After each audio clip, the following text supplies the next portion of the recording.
3, versículos 10 y 11. Dice así la Escritura: por cuanto has guardado la palabra de mi paciencia, yo también te guardaré de la hora de la prueba que ha de venir sobre el mundo entero, para probar a los que moran sobre la tierra. He aquí yo vengo pronto, retén lo que tienes, para que ninguno tome tu corona. Amén. Padre, te damos gracias en esta hora. Gracias por tu santa y bendita palabra, que es tan viva y que es tan eficaz.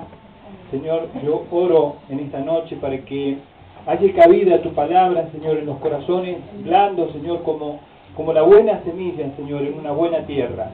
En el nombre de Jesús, yo oro y ato todo espíritu de incredulidad, ato todo espíritu de oposición a tu palabra y a la verdad, y ato también todo espíritu de bloqueo mental en el nombre de Jesucristo de Nazaret, y declaro libertad para la gloria y para la honra de nuestro Dios. Amén. Vamos a ir a Apocalipsis capítulo 1, porque es muy importante lo que nuestro Señor Jesucristo dejó para que nosotros pudiésemos en este tiempo y en todos los tiempos crecer y madurar. Es muy importante el crecimiento y la madurez de la iglesia. Nosotros necesitamos estudiar la palabra de Dios. ¿Por qué? Porque dependemos de la palabra de Dios. Porque no solamente la Escritura dice, no solamente de pan el hombre vivirá, sino de toda palabra que sale de la boca de Dios. Pero si nosotros, la iglesia de Jesucristo, la que tiene la responsabilidad de llevar palabra fresca y desatar al mundo que está en tinieblas, las tinieblas del desconocimiento, no nos capacitamos y no nos preparamos, entonces ahí sí que el Señor no va a tener. Recuerda que hablábamos de que Dios necesita siempre un margen de manifestación. La mayoría, todo el mundo ve televisión 7 horas por día.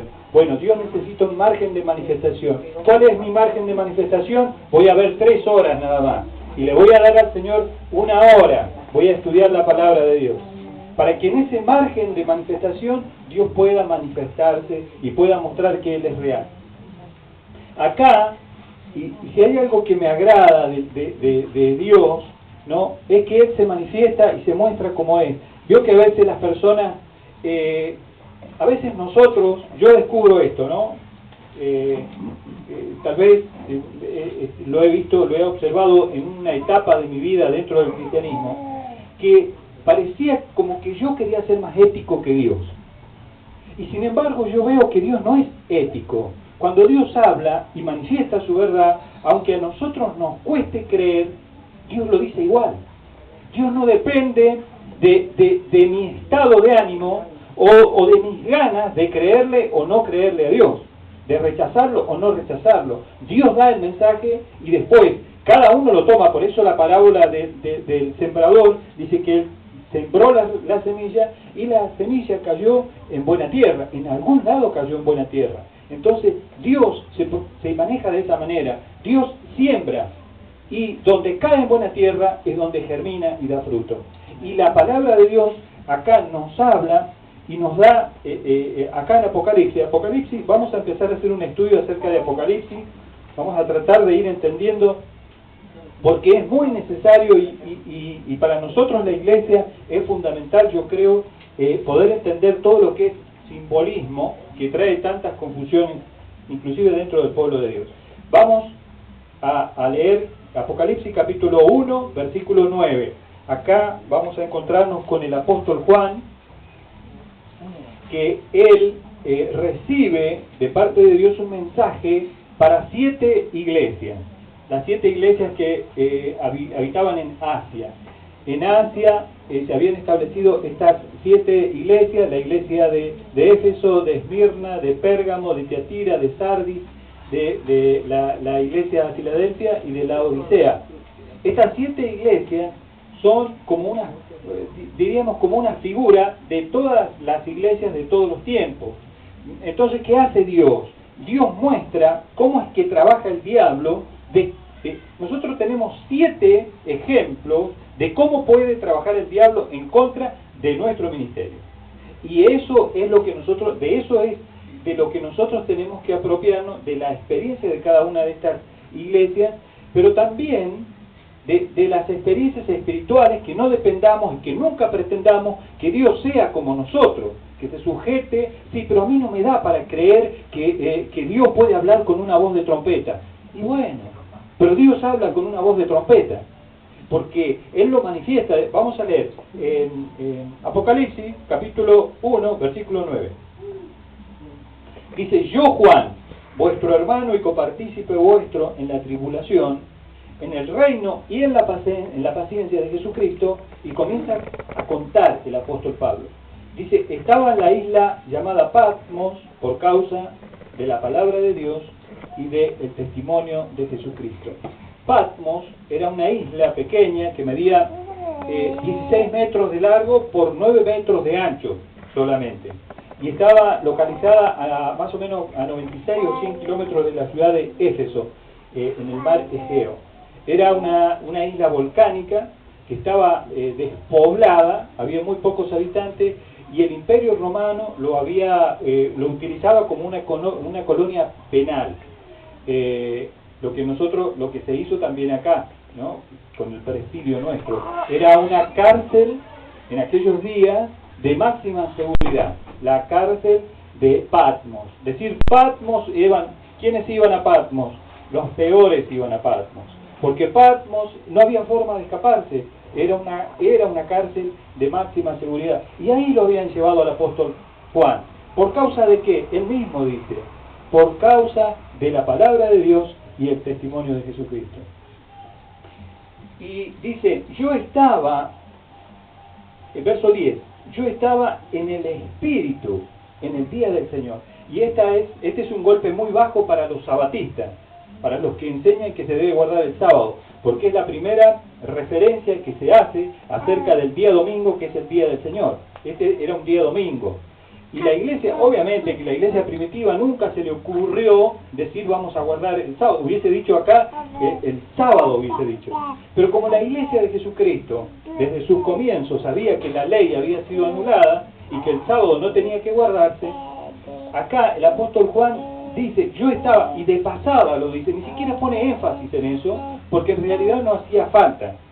Dice: yo estaba en el Espíritu en el día del Señor, y oí detrás de mí, miren lo que oyó detrás de él, voz como de trompeta, que decía, esto es lo que decía esa voz extraña, porque, ¿por qué?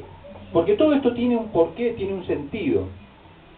Porque la trompeta en aquellos días se utilizaba para cuando alguien traía un mensaje muy importante, sobre todo cuando el mensaje venía de parte del rey.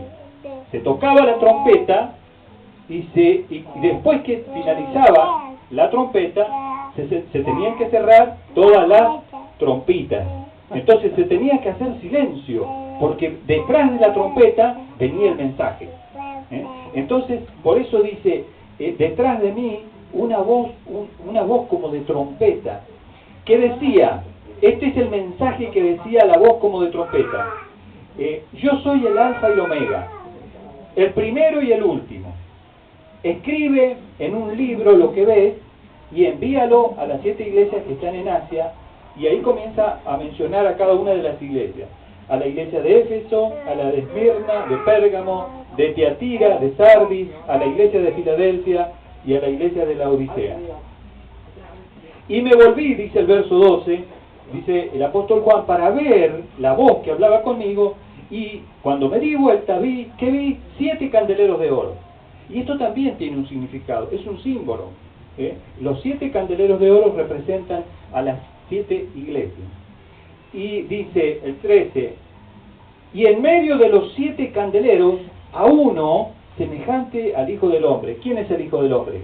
Jesucristo. Como él lo conocía personalmente, dice, me apareció uno que era semejante, era parecidísimo al Señor. Pero ¿qué pasa?